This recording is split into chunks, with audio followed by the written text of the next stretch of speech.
अस्सलाम वालेकुम एवरीवन। तो अब हम लोग स्टार्ट करने लगे हमारे पास ऑर्थोपेडिक सर्जरी में अगला topic which is about bone tumours. Bone tumours ये तकरीबन सारे के सारे वही हैं जो आपने पिछले साल पैथोलॉजी में पढ़े थे, और बल्कि तकरीबन क्या सारे ही वही हैं, सिर्फ ये कि इनमें भी सिनेरियो आता है और इसमें भी सिनेरियो यकीनन उसी का सबसे ज्यादा आता है जो कि आपकी पैथोलॉजी में आया करता था। तो बस आपने वही चीजें जरा सी मैं आपको रिवाइज करा देती हूँ। जो आता होता है बहुत ज्यादा एमसीक्यू में उसको मैं आपको डिटेल से बताऊंगी, बाकी कि मैं आपको आइडेंटिफिकेशन पॉइंट सबके बता दूंगी ताकि अगर आपका एमसीक्यू में आए या फिर आपसे कोई पूछे वाइवा वगैरह में तो आपको उसको आइडेंटिफाई करना आना चाहिए। बहुत ही आसान सा टॉपिक है। बोन ट्यूमर्स आपको पता है कि हमने वो वाले ट्यूमर्स या वो कैंसर्स जो बोन में ग्रो करते हैं उसमें हमारे पास जो क्लासिफिकेशन है, ये क्लासिफिकेशन लाजमी आपने याद करनी है एटलीस्ट इन ग्रुप्स के नाम, क्योंकि ये आपसे वाइवा वगैरह में पूछते हैं, उसके अलावा नहीं आता, लेकिन स्टिल आपको पता होना चाहिए। बोन फॉर्मिंग ट्यूमर्स है, कुछ ऐसे ट्यूमर्स है जो कि जिनमें जो ट्यूमर मैस है, मतलब ये डिपेंड कर रहा है कि जो ट्यूमर मैस ग्रो कर रहा है उसके अंदर कौन से सेल्स ग्रो करेंगे। ठीक है, मतलब अगर मेरे पास बोन के अंदर ट्यूमर ग्रो कर रहा है तो जरूरी तो नहीं है कि उसके अंदर भी जो है वो ऑस्टियोब्लास्ट और ऑस्टियोक्लास्ट ग्रो करे।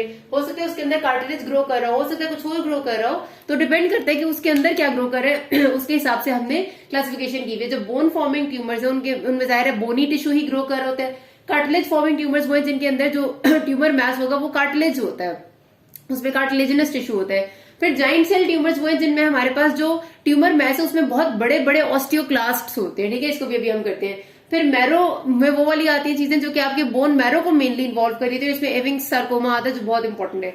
और फिर मेटास्टेटिक इंतहाई इंपॉर्टेंट क्लास है क्योंकि ये आपके पास वो वाली क्लास है जो कि बोन में मेटास्टेसाइज होके आते हैं और प्राइमरी ट्यूमर कहीं और होता है। इसका क्वेश्चन अलग से आता होता है, कभी कभार ये पार्ट के तौर पे भी आता है कि most common tumours which metastasise to bone. आपने अक्सर देखा होगा कि हम करते हैं ब्रेस्ट कार्सिनोमा और हम कहते हैं कि उसकी जो फर्स्ट मेटास्टेसिस की साइट है वो बोन है।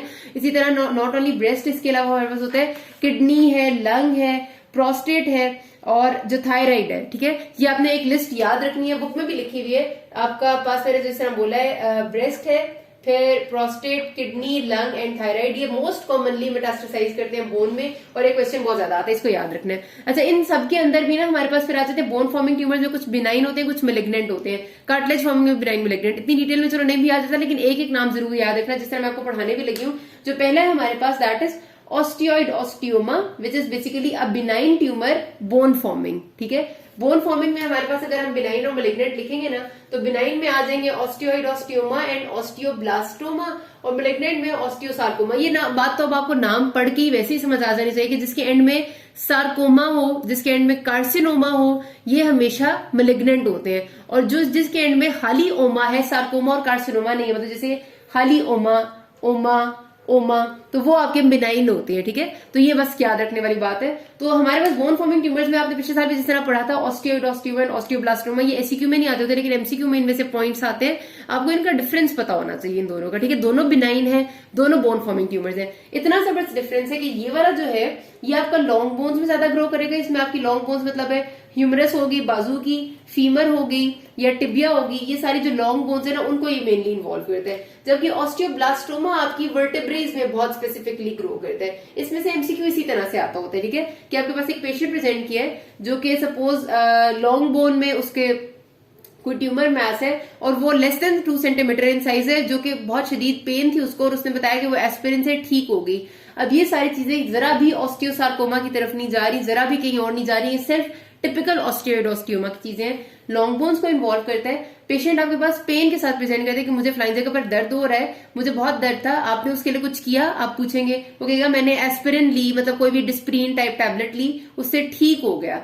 अब जो ऑस्टियोइड ऑस्टियोमा है उसका पेन एस्पिरिन रिलीव कर देता है, लेकिन ऑस्टियोब्लास्टोमा का पेन एस्पिरिन से कभी भी ठीक नहीं होता। इसी तरह ऑस्टियोइड ऑस्टियोमा में जो लीजन्स बनती है, रेडियोलॉजिकल लीजन्स आप देखेंगे, मतलब आपको एक्सरे करेंगे, आपको बोन पे जो नजर आएगा मसला वो छोटा होता है, less than 2 centimetre. ऑस्टियोब्लास्टोमा is always more than 2 centimetre in size. ठीक है, ये आप एक्सरे पे देखते हैं। फिर ट्रीटमेंट में इसमें क्या होती है कि अगर कोई बहुत ज्यादा पेनफुल नहीं है, कोई प्रॉब्लम नहीं करी, तो हम इस पे नॉन ऑपरेटिव ट्रीटमेंट ही दे देते हैं, मतलब थोड़ा बहुत पेशेंट को सपोर्टिव ट्रीटमेंट दे दिया। और जो अगर आपको देना पड़ता है तो आप रेडिएशन थेरेपी देने की कोशिश करते हैं।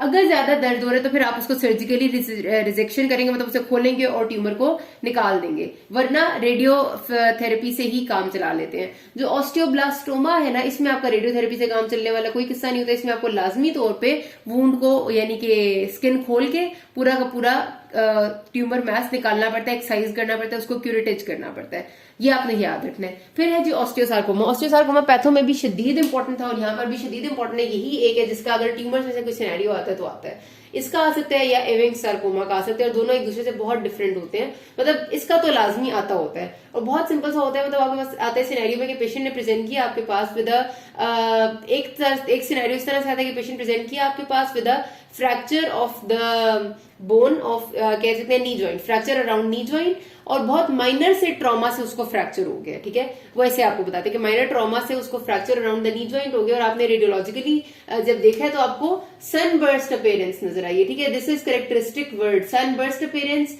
या फिर सन लाइक स्पोक्स जो होंगी उसकी, मतलब ऐसे जिस तरह सूरज के गिर्द ये होती है ना शुआएं उसकी, उस तरह का अपीयरेंस। तो ये जो होता है ना सनबर्स्ट, ये टिपिकल है ऑस्टियोसार्कोमा। अगर ये लफ्ज आपको नजर आ जाता है सिनेरियो में तो आपने कोई दूसरी बात सोचनी नहीं है सिवाय ऑस्टियोसार्कोमा के। ठीक है, तो अब अगर बात करते हैं कि इसकी अकरेंस क्या है, तो अकरेंस ज्यादातर यंग लड़कों में, यानी कि जो आपके यंग एज ग्रुप के होते हैं 9 to 16 ईयर्स, इसमें कभी आपका बहुत बूढ़ी उम्र का बंदा नहीं आया करता, यंग एज ग्रुप के लोग होते हैं। और मैंने आपको जिस तरह बताया कि नी जॉइंट सबसे कॉमनली इन्वॉल्व होता है, अपर आर्म भी हो सकता है, लेकिन सिनेरियो में मैंने नी के अलावा कभी कुछ देखा नहीं है, नी के साथ ही सिनेरियो आता है आपका। और उसके बाद हमारे पास इस तरह मैंने बताया ना नी जॉइंट इन्वॉल्व है, तो जॉइंट की इन्वॉल्वमेंट बेसिकली नहीं होती, बेसिकली बोन के मेटाफिसिस को इन्वॉल्व कर रहा होता है। आपको मैंने बताया था कि this is diaphysis, this is epiphysis, this is metaphyseal portion. Metaphysis of the knee जो आपकी बोन है ना, सॉरी टिबिया और फीमर है, उनके मेटाफिसिस इन्वॉल्व हो रहे होते हैं इसमें, जिसकी वजह से नी का पोर्शन होता है इसमें। और आपका जब आप देखते हैं तो मैंने आपको जिस तरह बताया कि बोन के अंदर जाहिर है आप एक रेडियोलॉजी में जो इमेज देखेंगे वो इस तरह से होती है कि लग रहा होता है कि सनबर्स्ट टाइप ऑफ अपीयरेंस है, और एक होता है कि लिफ्टिंग ऑफ द पेरियोस्टियम भी किया हुआ होता है ट्यूमर ने, मतलब ऐसे बोन का पेरियोस्टियम भी लिफ्ट किया हुआ होता है, और सनबर्स्ट टाइप ऑफ अपीयरेंसेस की होती है, वो एक्सरे बना हुआ उसमें आप देख भी लेना। ठीक है, पेशेंट किस तरह प्रेजेंट करते हैं, पेशेंट आपके पास हमेशा इसी तरह से प्रेजेंट करते हैं कि मुझे बहुत शदीद दर्द है या फिर थोड़ा सा भी माइनर ट्रॉमा से फ्रैक्चर हो गया और साथ उसको बुखार भी होता है।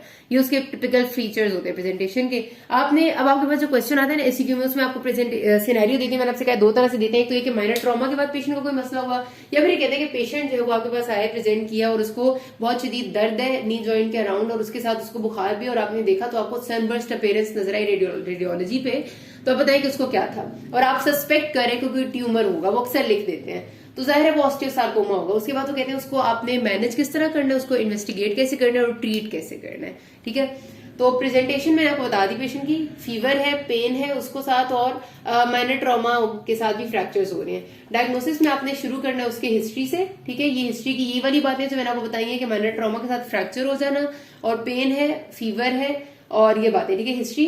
फिर आप एग्जामिनेशन लिखेंगे, आपने एग्जामिनेशन की हेडिंग दे दी नहीं, वैसे इसमें एग्जामिनेशन को ऐसी खास इन्वॉल्व नहीं होती, मतलब आप उसकी मूवमेंट करा के चेक करते हैं जो ज़ाहिर लिमिट होती है। उसके बाद आती है इन्वेस्टिगेशंस, लेकिन आपने हेडिंग लाजमी देनी है, हिस्ट्री, एग्जामिनेशन एंड इन्वेस्टिगेशंस।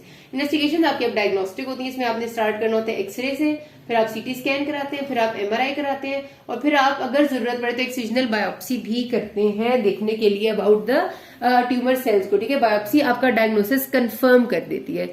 अब ट्रीटमेंट कैसे करनी है, ट्रीटमेंट में आपको पता है 3 ही मोडालिटीज है हमारे पास ट्यूमर को ट्रीट करने के लिए। एक तो सर्जरी होती है, सर्जरी से हम उस ट्यूमर को रिमूव करते हैं, फिर आपके पास है रेडियोथेरेपी, रेडिएशन देते हैं, और फिर कीमोथेरेपी यानी कि आप साथ ड्रग्स देते हैं। तो तीनों मोडालिटीज मिलके ऑस्टियोसार्कोमा को ट्रीट करती हैं। ऑस्टियोसार्कोमा ऐसा ट्यूमर नहीं है जो कि एक से ही ट्रीट हो जाए, बल्कि आप इसमें लिखते हैं न्यू एडजुवेंट कीमोथेरेपी, जिसका मतलब ये होता है कि आप कीमोथेरेपी भी शुरू में भी देंगे, फिर आप सर्जरी भी करेंगे और बाद में भी देंगे। एडजुवेंट इसलिए क्योंकि साथ आप जब कीमोथेरेपी को ऐड करते हैं तो आपको ट्यूमर को डिसेक्ट करना आसान हो जाता है।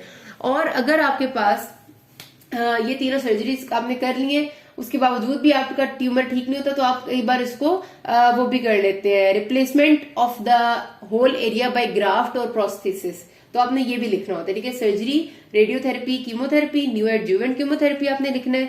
अगर आपका बिल्कुल भी ठीक नहीं हो सकता तो आप एम्पुटेशन कर देते हैं, और एम्पुटेशन पेशेंट को, एम्पुटेशन का मतलब आप काट देते हैं उस जगह को, जाहिर है उससे फिर पेशेंट को बहुत डिफॉर्मिटी हो जाएगी, तो बेहतर ही होता है कि आप उसको ग्राफ्ट या प्रोस्थेसिस से रिप्लेस करें। तो ये सारे आपने ट्रीटमेंट प्लान लिख देने हैं। यहाँ पर होगी ये वाली कहानी भी इसकी खत्म। अगला जो ट्यूमर आगे ये है हमारे बोन फॉर्मिंग ट्यूमर्स, इतने ही है। फिर आते हैं cartilage forming tumours. Cartilage forming tumours जो आपका पहला ट्यूमर है दैट इज ऑस्टियोकॉन्ड्रोमा, नाम से पता चले, मैंने कहा क्या कहा, इसके एंड में कार्सिनोमा भी नहीं है, सार्कोमा भी नहीं है, तो it is a benign tumour. Cartilage forming tumour का मतलब है कि बनाएगा कार्टिलेज, इसके बारे में कुछ भी नहीं आता होता, सिर्फ आपने एक बात याद रखनी है ना, इसका एमसीक्यू आता है। एमसीक्यू में इस तरह से आता है कि एक पेशेंट प्रेजेंट किया है और उसकी बोन के ऊपर ना मशरूम लाइक ग्रोथ है। ठीक है, जो कि ऊपर से बोन से ही कैप हुई हुई है। तो बताएं कि क्या है, बहुत सिंपल, इतनी सी बात ही आपको बता देगी कि दिस इज ऑस्टियोकॉन्ड्रोमा, क्योंकि और किसी में भी ये नहीं होता।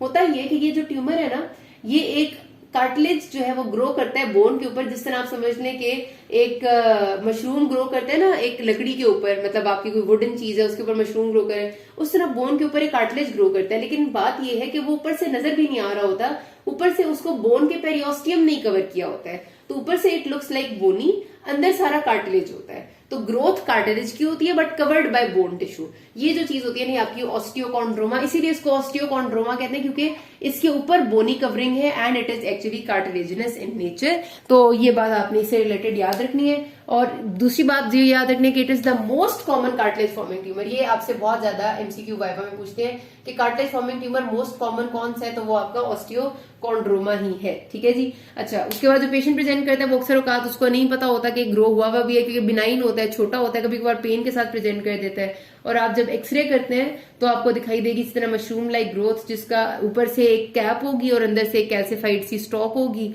तो आपको समझ आ जाता है। और फिर आप उसकी ट्रीटमेंट में ये होता है कि अगर कुछ भी ट्रीट नहीं है तो फिर आप उसको, मतलब कोई ज्यादा सिम्टम्स नहीं दे रहा तो इट्स ओके, आप उसको सर्जरी नहीं भी करते, सिर्फ और सिर्फ आप उसको देखते रहते हैं टाइम टू टाइम कि कहीं ऐसा ना हो कि मेलिग्नेंसी बन जाए। लेकिन अगर प्रॉब्लम कर रहे हैं तो आप उसको सर्जिकली रिमूव कर देंगे, दैट्स इट। यहाँ हमारी बात खत्म करते हैं, बाकी अगले पार्ट में करेंगे। किसी कोई मसला हुई can ask me. Thank you.